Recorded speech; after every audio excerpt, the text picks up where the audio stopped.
Monsieur le Président, Mesdames, Messieurs, Monsieur Coulon, chers collègues, le groupe de la France Insoumise est opposé à votre hypothétique nomination à la tête du Haut Conseil de l'évaluation de l'enseignement supérieur et de la recherche. Cette position n'a rien de personnel, mais la communauté de l'enseignement supérieur et de la recherche émet de nombreuses réserves quant à votre désignation. Nombre de docteurs ont contacté les députés pour demander à la représentation nationale de voter contre un tel choix. Lors du débat parlementaire sur la loi recherche en septembre dernier, j'avais déjà alerté la majorité sur l'opposition exprimée par les chercheurs. À l'époque, le rapporteur ne m'avait pas répondu, ou plutôt formulé une réponse hors sujet.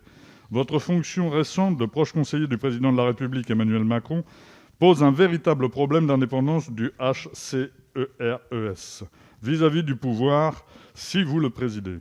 Votre présence ici résulte d'un processus contraire à la déontologie et à toutes les bonnes pratiques internationales en matière de nomination à la tête des instances d'évaluation du monde académique. Ce n'est pas moi qui le dis, c'est le Conseil de déontologie du ministère de l'Enseignement supérieur, de la Recherche et de l'Innovation dans son avis du 11 mai 2020. Il affirme que vous avez même auditionné à l'automne 2019 les autres candidats au poste que vous convoitez. Vous n'êtes pas sans savoir que le rôle du HCERES est appelé à croître fortement dans les années à venir. La LPPR, contre laquelle j'ai voté, institue un modèle de l'évaluation par la performance au sein duquel la place du HCERES est centrale. Dès lors, une partie substantielle des ressources de l'enseignement supérieur et de la recherche sera allouée en fonction de résultats produits sur la base des évaluations précisément du HCERES. Ces évolutions accentuent le caractère partial de votre éventuelle nomination à la tête de cet organisme. Alors, Monsieur Coulon, croyez-vous, compte tenu de ce que je viens de rappeler, que votre nomination à la tête du HCERES porterait atteinte à la crédibilité même de l'autorité censée garantir l'indépendance et l'intégrité de la recherche et de l'enseignement supérieur français? Merci. Merci. À vous, Monsieur Coulon. Merci beaucoup pour vos questions qui me permettent non seulement de lever un certain nombre de questions concernant ma candidature, mais qui me permettent aussi de procéder à des éclaircissements sur le rôle et la place du HCERES. C'est-à-dire, ce sont des questions qui sont profondes. Il y a effectivement 3 questions concernant ma candidature. Celle de la qualification, celle de l'indépendance de l'instance et celle de la déontologie. Vous avez parfaitement raison. S'agissant des qualifications, c'est à vous d'en juger. Je voudrais dire qu'au-delà des fonctions exercées, qu'au-delà des aptitudes professionnelles dont on peut juger par le CV, il y a aussi la question de l'intégrité de la personnalité, de son caractère partial ou pas partial. Et je vous invite à prendre des avis un peu larges. Il y a la communauté dans son ensemble, elle est vaste, elle est complexe. Je crois en tout cas que ma carrière a été assez longue pour qu'on puisse juger si je suis partial, partisan, intègre ou non. Là, toutes ces questions, il n'est pas difficile d'en prendre un avis ailleurs qu'effectivement dans des suites de mails. Mais vous avez les éléments concernant la qualification. La question de l'indépendance est absolument cruciale. Qu'est-ce qui fait l'indépendance d'une institution ? C'est la loi, c'est l'institution à laquelle elle rapporte. La loi est claire, et ça n'est pas... C'est le passé de la personne en tant qu'elle a des qualités, ça n'est pas les fonctions qu'elle a exercées. On a pu être nommé, on a pu être élu, j'ai été moi-même nommé, j'ai été élu. Je crois qu'il y a une dignité à être élu. Ce n'est pas ici que je dirais le contraire. Et il y a une dignité à être nommé. Encore faut-il effectivement que les procédures soient on va en reparler. Qu'est-ce qui fait l'indépendance? C'est le statut. Le HCERES rapporte au Parlement. Il ne rapporte pas au ministère. Et c'est très important. J'ai connu une époque où au ministère, il y avait les tâches du cabinet, les tâches générales de la recherche et les tâches scientifiques, techniques et pédagogiques, la MSTP. C'était des gens très bien. C'était des gens très intègres, mais effectivement, il y avait une ligne directe. Aujourd'hui, on a énormément progressé. Le HCERES est formellement indépendant, et c'est la loi qui le dit. Maintenant, je voudrais vous faire une réponse plus concrète. Comment est-ce que ça se passe exactement dans la vraie vie? La première chose dont il faut être conscient, il ne faut pas imaginer que le président du HCERES ou même que les membres permanents du HCERES interviennent sur les dossiers directement. Ils sont là les garants des procédures. Mais il faut imaginer le lien entre la présidence du HCERES et l'appareil d'État. Il se trouve que je suis encore, peut-être pour plus très longtemps, c'est vous qui en déciderez, conseiller du président de la République. Je connais les rapports avec le président du HCERES. Je sais que la ministre a dû le voir 2 fois. Il m'est arrivé d'avoir Michel Costner au téléphone, jamais pour parler du fond. Ça ne se fait pas. Il m'a envoyé le rapport de mon ancienne université par courtoisie. Je crois que j'ai répondu merci. Je ne suis pas sûr d'avoir même risqué beau travail. Et il aurait été exclu que je parle du fond.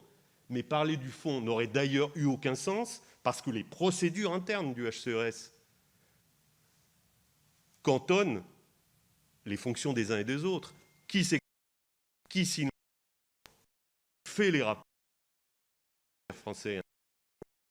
Ensuite, c'est l'institution qui les assume à travers un collège dont je vous rappelle qui représente toutes les institutions, toutes les forces syndicales et les partis de la communauté scientifique. Voilà pour l'indépendance. S'agissant de la déontologie, je voudrais être extrêmement clair et précis. Il s'agit d'un poste, nomination président de la République sur proposition de la ministre chargée de l'enseignement supérieur. C'est tout. C'est tout et c'est sans doute trop peu. Et vous avez proposé de passer à un système sain, comme dans tous les grands pays scientifiques, où il y a un comité de sélection. De fait, à travers les circonstances que vous avez rappelées, ce comité de sélection a été constitué. Ce comité de sélection comportait la secrétaire générale du gouvernement, un membre éminent de l'Académie, connu pour sa très grande rigueur, le directeur général délégué à la science du CNRS, la présidente de l'Université de Paris et Suzanne Fortier, présidente de l'Université. Ces gens ne rien. Ils sont souvent en fin de carrière. Leur intégrité, leur qualité morale, la manière dont ils ont, pendant toute leur carrière, jugé des dossiers et se sont comportés, évidemment, est une valeur à laquelle ils tiennent. C'est un processus qui est, me semble-t-il, modèle. C'est du moins ce que vous avez décidé. Il faut un appel d'offres, un appel à candidature ouvert. Il faut un comité de sélection irréprochable. Ce comité de sélection a auditionné 4 candidatures qui avaient été présélectionnées.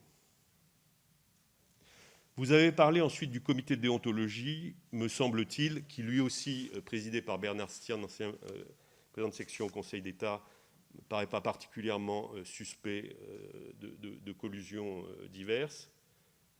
Vous avez fait état des précautions qu'il a prises et des scrupules qu'il a exprimés. Vous n'avez pas fait état du fait qu'il affirme que ma candidature n'est en rien disqualifiée par les fonctions que j'ai occupées. Auparavant, vous avez raison, il y a un épisode qu'il faut expliciter complètement. Et je vais le faire, quitte à prendre un peu de temps pour cela. Il serait utile aussi de répondre aux questions sur l'international, sur l'intégrité scientifique, sur l'accompagnement. Sur l'allocation des moyens, j'essaierai de le faire. Mais je pense qu'il faut vider cette question. On est dans un moment, effectivement, la nomination n'est pas toujours notre fort. On est dans un moment informel. On est dans un moment, à l'été 2019, où je considère que l'urgence, c'est de travailler à la LPPR, que ma fonction actuelle n'est pas terminée. La ministre consulte, c'est elle qui décide. Effectivement, dans les cabinets à Matignon, à l'Élysée, on reçoit par courtoisie les candidats. J'en reçois 5. Pour ne rien vous cacher, j'avais une opinion, parce qu'on vous demande après, qu'en penses-tu ? Mais on ne décide pas, on ne décide en rien. Et les gens qui parlent d'autonomisation à l'Élysée ne connaissent simplement pas l'appareil d'État. On ne s'autonome pas et on ne décide pas quand on ne décide pas. Là, c'est la ministre qui propose. J'ai oublié, sur l'indépendance, d'ailleurs, de parler du lien entre ministère et HCERES. J'essaie d'en reparler. Et de la muraille de Chine qui doit être instaurée, c'est extrêmement important. À ce moment-là, effectivement, je ne suis pas candidat. À ce moment-là, je considère que 5 parmi les candidats, 2 parmi eux sont quand même intéressants. La ministre en décide autrement. Elle le dit, elle le fait dire dans un courrier au directeur de cabinet. Une nouvelle phase s'ouvre. Le temps a passé. La LPPR a été mûrie. Elle va commencer son parcours parlementaire. Effectivement, constatant la situation et la situation des candidatures, je me dis, j'ai passé ma vie à dire que l'évaluation c'était important. Conseiller 3 ans, c'est très bien, vous avez une influence, qu'est-ce que vous faites sur les choses? Ça se discute. J'ai envie de revenir au terrain. Et cette décision, je la prends fin novembre. Alors on peut se dire, et vous avez raison de poser la question, Coulon a l'air, enfin je ne sais pas de quoi j'ai l'air, mais enfin les gens disent, personne ne dit que je ne suis pas intègre, etc. Mais enfin, allez, il raconte ce qu'il veut. En réalité, il a savonné la planche des candidats, comme on dit si gentiment, et il a préparé sa propre candidature parce que dès le départ, il avait décidé de l'être. Bon. 2 faits prouvent qu'il n'en est rien. Le premier, c'est qu'une des candidatures informelles dans ce processus qui, effectivement, il fallait structurer et qui a été structurée et qui le sera par vous et par la loi pour le futur, une des candidates a maintenu sa candidature et elle l'a maintenue jusqu'au bout et elle a été auditionnée. Le deuxième fait, c'est qu'entre le moment où je ne suis pas candidat et le moment où je décide de l'être, il est de public et vérifiable que j'ai essayé de trouver des candidats qui pouvaient convenir à la ministre et que j'ai essayé de convaincre 2 personnalités de l'enseignement supérieur qui ont refusé.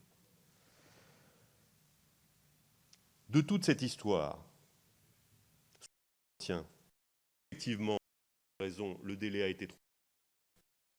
Il y a le Covid, mais ça n'est pas, je ne suis pas responsable du processus de nomination. Et la deuxième chose que je retiens, c'est qu'on a progressé.